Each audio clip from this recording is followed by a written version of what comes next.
In August 1941, Adolf Hitler made a decision that would cost him the war. His generals begged him not to do it. They presented maps, charts, and careful analysis showing why it was a catastrophic mistake. Hitler listened to all of it, and then did exactly what he wanted anyway. The German army was racing toward Moscow. The Soviet capital was within reach. One final push, and the city that held the Soviet government, the Soviet rail network, and the symbolic heart of communist Russia would fall. Victory seemed weeks away. Hitler ordered the advance on Moscow to stop. Instead of capturing the Soviet capital, he diverted his forces south toward Ukraine and north toward Leningrad. By the time the advance on Moscow resumed, it was too late. The weather had changed. The Soviet defenses had strengthened. The opportunity was gone forever. This single decision, made against the advice of nearly every military professional around him, transformed a war Germany was winning into a war Germany could not win. This is the story of Hitler's greatest mistake. To understand why the Moscow decision mattered so much, you have to understand how close Germany came to victory in the summer of 1941. Operation Barbarossa had exceeded all expectations. The German army had advanced faster and farther than anyone thought possible. Soviet armies had been destroyed by the dozens. Millions of Soviet soldiers had been killed or captured. The Red Army seemed to be on the verge of total collapse. By mid-July 1941, German forces had advanced over 400 miles into Soviet territory. They had captured Minsk, Smolensk, and dozens of other major cities. The road to Moscow lay open before them. Army Group Center, the most powerful German formation, was positioned for the final thrust. Its commander, Field Marshal Fedor von Bock, was confident that Moscow could be taken before autumn. His Panzer generals, Heinz Guderian and Hermann Hoth, were eager to advance. They could smell victory. The Soviet situation was desperate. Stalin had lost most of his Western armies in the opening weeks of the war. The reserves he was rushing to the front were poorly trained and badly equipped. Moscow's defenses were incomplete. If the Germans attacked immediately, the city would almost certainly fall. German military intelligence confirmed this assessment. They reported that Soviet resistance was crumbling. They estimated that the Red Army had lost so many men and so much equipment that it could not possibly defend Moscow effectively. The window of opportunity was open, but it would not stay open forever. Hitler's generals urged him to strike immediately. General Franz Halder, the army chief of staff, prepared detailed plans for the Moscow offensive. He argued that capturing the capital would knock the Soviet Union out of the war. Moscow was not just a symbolic target, it was the hub of the Soviet railway system. Capturing it would paralyze Soviet logistics and make further resistance impossible. Guderian flew to Hitler's headquarters personally to make the case. He brought maps showing how quickly his panzers could reach Moscow. He explained that his tanks were in excellent condition, his men were confident, and the enemy was reeling. He begged Hitler to give the order to advance. Hitler refused. He had other priorities. Ukraine, to the south, was the breadbasket of the Soviet Union. Its wheat fields fed the population. Its coal and iron ore powered Soviet industry. Capturing Ukraine, Hitler argued, would cripple the Soviet economy and provide resources for Germany's war effort. Leningrad, to the north, was the cradle of the communist revolution. Capturing it would be a tremendous propaganda victory. It would also secure the Baltic coast and protect Germany's northern flank. Moscow could wait, Hitler said. First, the army would secure Ukraine and Leningrad. Then it would turn back toward the capital. His generals were horrified. They understood something Hitler did not. In Russia, time was the enemy. Every week that passed brought autumn closer, and after autumn came winter. The Russian winter was not like winter in Western Europe. It was a killing force that could stop armies in their tracks. German equipment was not designed for extreme cold. German soldiers did not have proper winter clothing. If the army was still in the field when winter arrived, disaster would follow. The generals calculated the timeline carefully.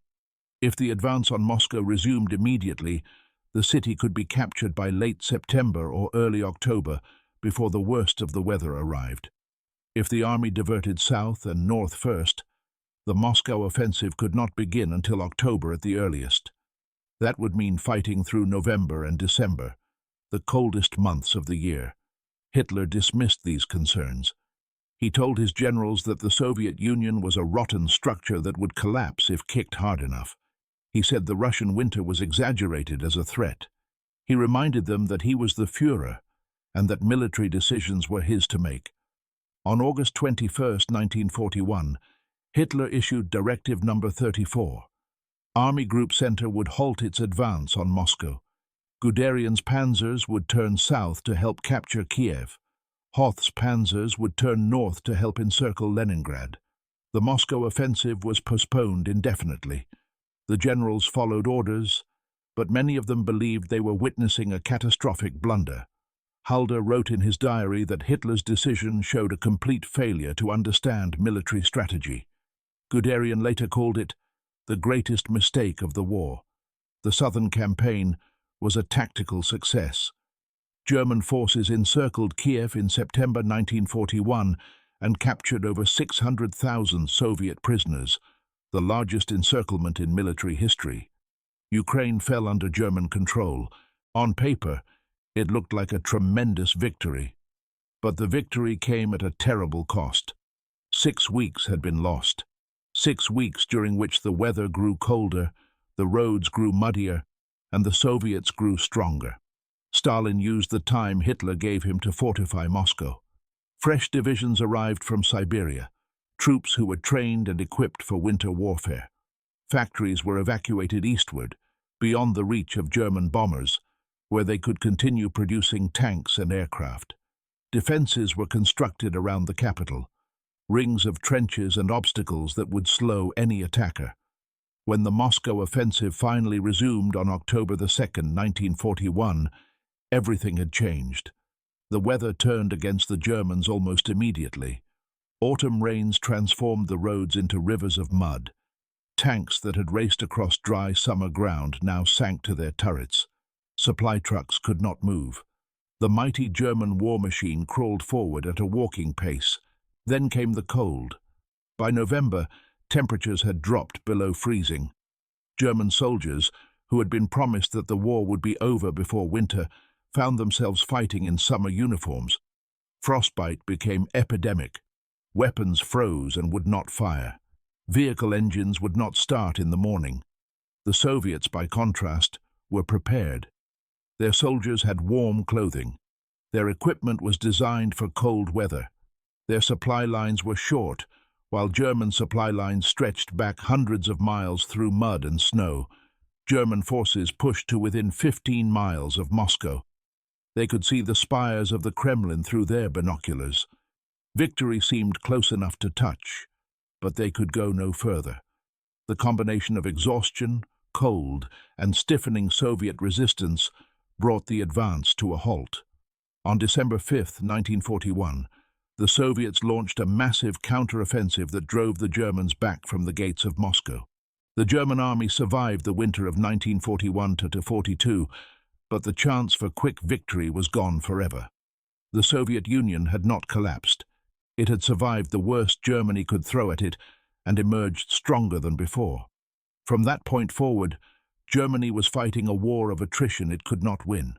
Soviet factories produced more tanks, more aircraft, and more artillery than German factories. Soviet manpower reserves dwarfed Germany's. Every month that the war continued, the balance of power shifted further against Germany. Historians have debated Hitler's decision for decades. Some argue that capturing Moscow would not have won the war by itself. The Soviet Union was too vast, too populous, and too determined to surrender just because its capital fell. Napoleon had captured Moscow in 1812 and still lost the war. Others argue that Moscow was different in 1941 than it had been in 1812. The city was the center of the Soviet rail network. Capturing it would have disrupted Soviet logistics catastrophically. It might have triggered a political collapse as Stalin's authority crumbled. What is certain is that Hitler's decision to divert from Moscow gave the Soviets exactly what they needed most: time. Time to reinforce the capital, time to train new divisions, time to move factories beyond German reach, time for the weather to turn against the invaders. Hitler's generals understood this at the time. They warned him repeatedly that the Moscow offensive could not wait. They begged him to keep the army moving forward while victory was still possible. Hitler ignored them because he believed he knew better. He thought capturing Ukraine's resources was more important than capturing Moscow. He thought his willpower could overcome any obstacle, including the Russian winter. He thought he was a military genius, whose instincts were superior to the professional analysis of trained officers. He was wrong on all counts. The resources of Ukraine never compensated for the opportunity lost at Moscow. German willpower could not stop frostbite or frozen engines, and Hitler's instincts, which had served him well in political matters, proved catastrophically flawed in military strategy. This pattern would repeat throughout the war. Hitler would overrule his generals, insist on his own strategy, and produce disasters. Stalingrad, where Hitler refused to allow a retreat that could have saved an entire army. Kursk, where Hitler delayed an offensive until the Soviets were ready for it. Normandy, where Hitler held back reserves because he was certain the real invasion would come elsewhere. In each case, Hitler believed he understood the situation better than the professionals around him. In each case, he was wrong, and in each case, German soldiers paid for his mistakes with their lives.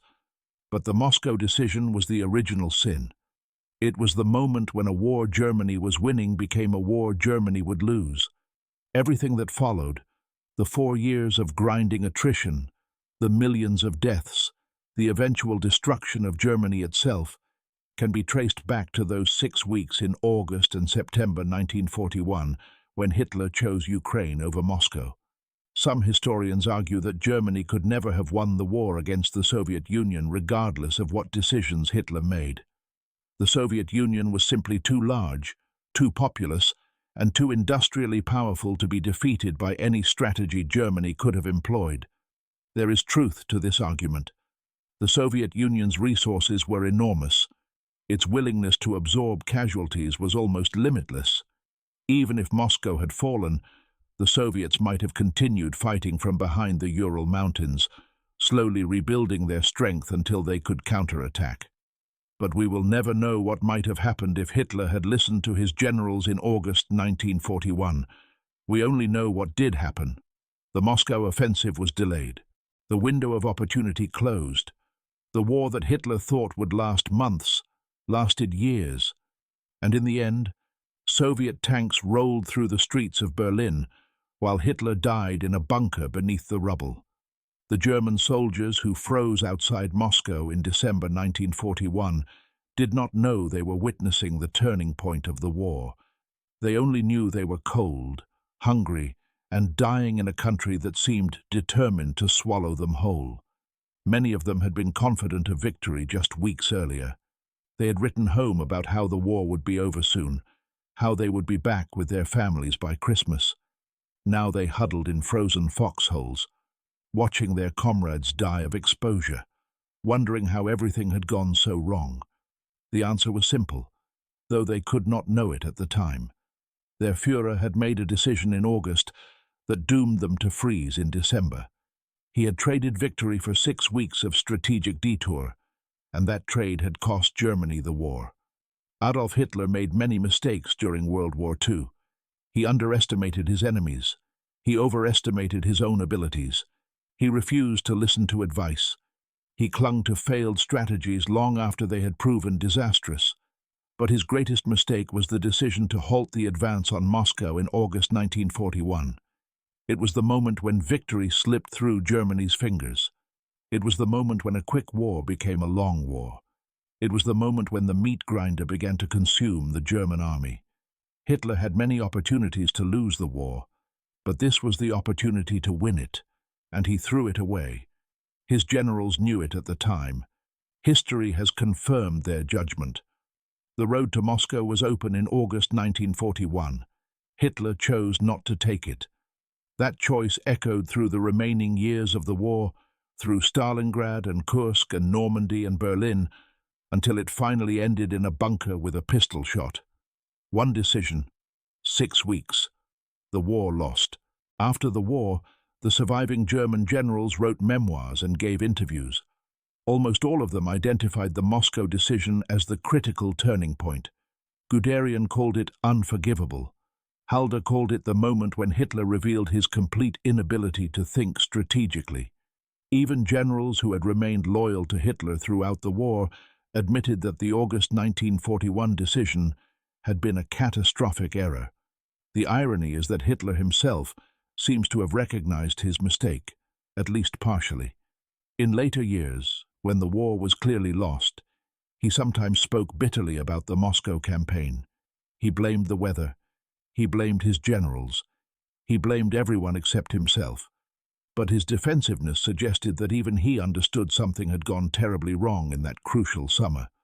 The lesson of Hitler's greatest mistake is simple but profound. In war, timing is everything. Opportunities do not wait. Windows of victory open and close according to their own logic, not according to the wishes of commanders. A leader who hesitates, who diverts from the critical objective, who believes there will always be another chance, may find that the chance never comes again. Moscow was Germany's chance. Hitler let it slip away, and 60 million people died in the war that followed. If you want to hear more stories like this, consider subscribing to the channel. We uncover the untold stories of World War II, the ones that history books left out. See you in the next video.